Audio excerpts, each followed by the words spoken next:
Hello friends, welcome back to the new tutorial. Today we are going to learn about the understanding the JSON pipe in the Angular. Those who haven't subscribed my channel yet, please do subscribe my channel. And if you like the video, please do like, share and comment on my video.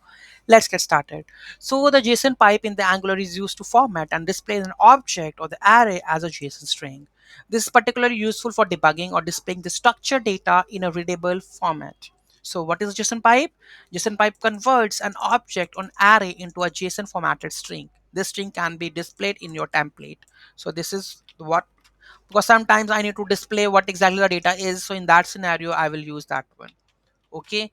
So person, need that object to be there. So this is my object person. So I want to go with this. Okay.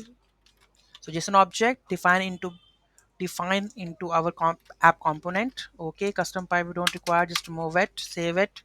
And here you can see that, okay, today does not exist on the type. Okay, fine.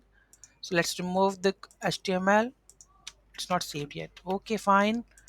Okay, here you can see that the formatted displaying object as a JSON.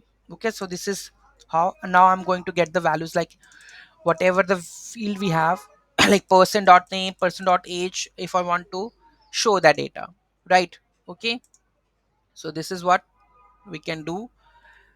Okay, for the better readability, wrap the JSON output inside the pre-tag in your template. The pre-tag preserves white spaces and formatting, making the JSON string appear in a structured way. Okay, so this will preserve indentation and display the object in a clean and the structured format. Okay, so whenever you want to display like this, you can use the JSON pipe.